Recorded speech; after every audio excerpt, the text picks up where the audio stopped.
so the other thing is, when I was in Ghana and learning what was happening in Ghana, I felt like surely there's an organization that's going to come to Ghana that's going to provide training. There's got to be.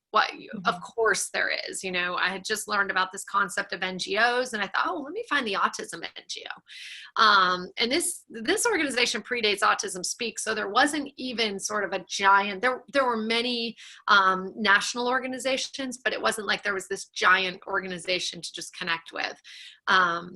And so what I found instead, when I went on my dial-up internet connection in West Africa in 2003, or when I went to the fancy internet place that had satellite internet, was just more people around the world looking for the same thing.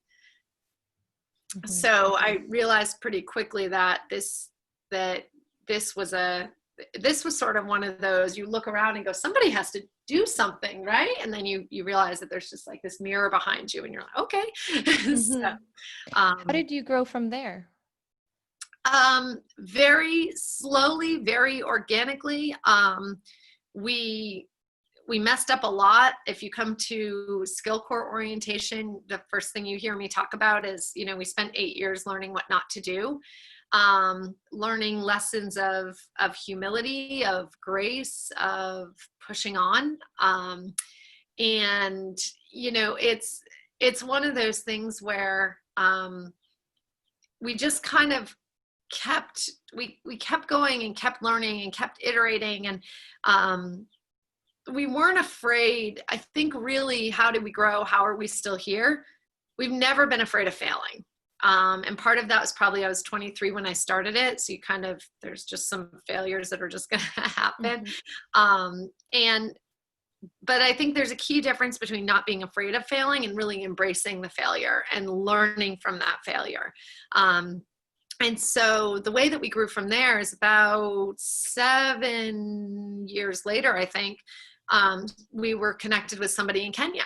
And she was a Kenyan woman who had spent some time in the US and had returned to Kenya and had on her CV that she had experience with autism. She was a Montessori teacher as well, looking for work. And a mom saw autism on her resume and was like, I need you, I'm hiring you.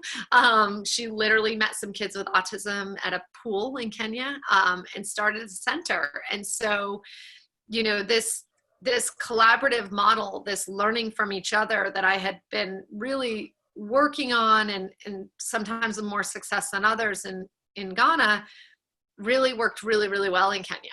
And so that was really a turning point for us. I think we were talking before the show about, just kind of there's turning points in the history of the organization. And one of them is definitely that partnership in Kenya and what was possible there. So. And now we work with which other countries in Africa? So we have Kenya. They've just franchised to Tanzania themselves. Tanzania, exactly. Nigeria, and Rwanda as well. Yeah. So exciting. There's so much good happening on that continent right now. Partially from people who grew up there originally, came to the US, have kids with autism and support efforts there. There's a lot of that goodness happening. There's a lot of professionals who are originally from different parts of Africa who are giving back. There's a lot of great stuff happening. And it's so cool to see. You've been watching Autism Knows No Borders. If you like this video, please give it a thumbs up and subscribe to our channel. Also, we'd love to hear from you, so let us know what you think in the comments section. Click here to watch this interview in its entirety. You can also find us on your favorite podcast app.